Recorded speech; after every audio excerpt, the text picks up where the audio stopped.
क्या फिर से कांग्रेस में वापसी करने जा रहे हैं कांग्रेस के दिग्गज नेता रहे गुलाम नबी आजाद? क्या अपनी पार्टी डेमोक्रेटिक प्रोग्रेसिव आजाद पार्टी का वो कांग्रेस में विलय कराने वाले हैं? आखिर आप सोच रहे होंगे कि ये सारे सवाल क्यों उठ रहे हैं। आइए आपको बताते हैं दरअसल इन सवालों के पीछे उठने की कहानी क्या है, और ये भी बताते हैं कि ऐसा क्यों कहा जा रहा है कि गुलाम नबी आजाद एक बार फिर कांग्रेस में वापसी कर सकते हैं, कांग्रेस की ओर झुकते हुए दिखाई पड़ रहे हैं। कांग्रेस में वापसी की अटकलों के बीच गुलाम नबी आजाद ने भी अपनी बात रखी है, वो भी आपको बताते हैं। किसी समय में कांग्रेस के दिग्गज नेताओं में शामिल रहे जम्मू कश्मीर के पूर्व मुख्यमंत्री गुलाम नबी आजाद को लेकर विभिन्न तरह की अटकलें लगाई जा रही हैं। गांधी परिवार के बेहद करीबी रहे गुलाम नबी आजाद को लेकर कहा जा रहा है कि वो एक बार फिर अपनी पुरानी पार्टी में वापसी कर सकते हैं। इसके साथ ही दावा यह भी किया जा रहा है कि अगर गुलाम नबी आजाद कांग्रेस में वापसी करते हैं तो उन्हें जम्मू कश्मीर के विधानसभा चुनावों में अहम जिम्मेदारी दी जा सकती है। गुलाम नबी आजाद की डेमोक्रेटिक प्रोग्रेसिव आजाद पार्टी के साथ ताज मोइनुद्दीन भी कांग्रेस में शामिल होंगे, ऐसी चर्चा है। उन्होंने कहा कि वो 45 साल से कांग्रेस में है, कुछ कारणों से बाहर चले गए थे, लेकिन अब वो घर वापस आ रहे हैं। वहीं गुलाम नबी आजाद को लेकर उन्होंने कहा कि आजाद साहब से मेरी कोई दुश्मनी नहीं है, हम एक राजनीतिक पार्टी के तौर पर सफल नहीं हो पाए, मैं आजाद साहब को वापस कांग्रेस में लाने की कोशिश करूंगा। ताज मोइनुद्दीन का जरा बयान आप सुनिए। कांग्रेस में कोई मैं नया नहीं जा रहा, मैं 45 साल कांग्रेस में रहा हूं। कुछ जज्बाती तौर पे मैं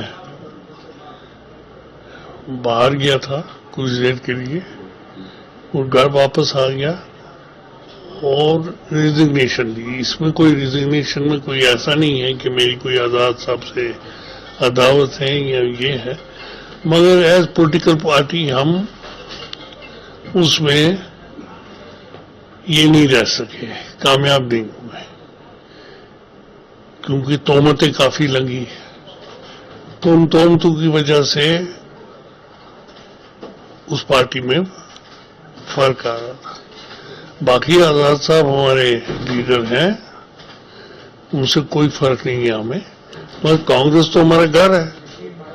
मैं तो कोशिश कर रहा हूं कि आजाद साहब भी वापस आ जाएं अपनी पार्टी में।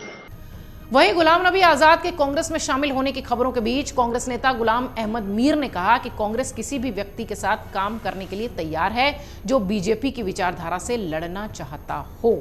आइए आपको सुनाते हैं कि गुलाम अहमद मीर ने अपने बयान में क्या कुछ कहा है, जिसके बाद चर्चा खूब तेज हो गई है। नहीं, ऐसा अप्रोच की बात नहीं है। हमने पार्लियामेंट इलेक्शन से पहले भी और अब असेंबली चुनाव से पहले भी हमने खुल्लम खुला मतलब अपनी बात रखी कि कांग्रेस पार्टी वाहिद है जो भारतीय जनता पार्टी जनसंघ के आमने सामने उनके आइडियोलॉजी को फाइट करती है, उनके जो एक्सेसेस है, जो उनकी नाकस पॉलिसी है, उसको फाइट करने के लिए आमने सामने है, जिसका सिंबल राहुल गांधी जी है। और हमने कहा देश में हो या जम्मू कश्मीर प्रदेश में अगर कोई पार्टी रीजनल हो, छोटी हो, 8 दिन वाली हो या कोई पर्सन हो जो इस लाइन को फॉलो करना चाहते हैं, हम उनके लिए सबके साथ काम करने के लिए तैयार हैं। अब जो हमारी उस खुली बात को रेस्पॉन्ड करता है, जो आता है बीजेपी के खिलाफ लड़ने के लिए तैयार है, जिसको हिम्मत पड़ जाए बीजेपी के खिलाफ काम करने के लिए, उनके लिए कांग्रेस पार्टी का प्लेटफॉर्म अवेलेबल है। ज्यादातर लोगों का मानना है कि अगर आजाद कांग्रेस में लौट आए तो अपनी पार्टी का वो विलय करा लेंगे, इससे कांग्रेस को मदद मिल सकती है, खासतौर से जम्मू कश्मीर में।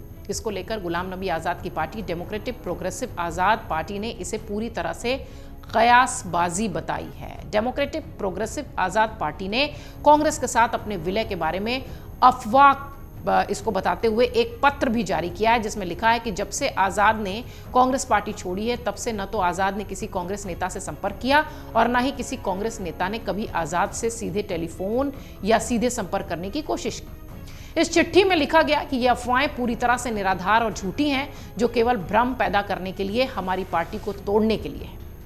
आजाद ने हमारे सभी पार्टी नेताओं और कार्यकर्ताओं से अनुरोध किया है कि वो इस जाल में ना फंसें और मीडिया कर्मियों से अनुरोध है कि इस तरह की अफवाहों को कोई महत्व ना दें।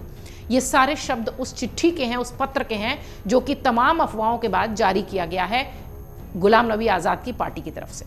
गुलाम नबी आजाद ने कांग्रेस में लौटने की अटकलों पर पहले ही पूर्ण विराम लगा दिया था। पूर्व केंद्रीय मंत्री ने कहा था कि मैंने कभी किसी कांग्रेसी नेता से बात नहीं की और ना ही किसी ने मुझे फोन किया। मुझे आश्चर्य होता है कि मीडिया में इस तरह की कहानियां गढ़ी ही क्यों जाती हैं। आजाद ने कहा कि पुरानी पार्टी में उनकी वापसी की बातें कांग्रेस में कुछ नेताओं द्वारा गढ़ी गई हैं और उसमें कोई सच्चाई नहीं। उन्होंने यह भी आरोप लगाया कि कांग्रेस नेताओं द्वारा ऐसे प्रयास इसलिए किए जाते हैं जिससे उनकी पार्टी के कार्यकर्ताओं और उन्हें हतोत्साहित किया जाए। आपको बता दें, केंद्र शासित प्रदेश जम्मू कश्मीर में अगले महीने विधानसभा का चुनाव होना है। राज्य की 90 सीटों के लिए 3 चरण में यहां वोटिंग होगी। 18 सितंबर, 25 सितंबर और 1 अक्टूबर को यहां वोटिंग है और 4 अक्टूबर को नतीजे घोषित होंगे। उससे पहले गुलाम नबी आजाद को लेकर जो सुर्खियां चल रही थी, जो चर्चाएं चल रही थी, जिसे कि उनकी पार्टी ने अफवाह बताते हुए एक पत्र जारी किया है। अगर आप ये वीडियो YouTube पर देख रहे हैं तो हमारे चैनल को सब्सक्राइब करें और बेल आइकन को दबाना ना भूलें। अगर आप Facebook पर ये वीडियो देख रहे हैं तो हमारे पेज को लाइक करें।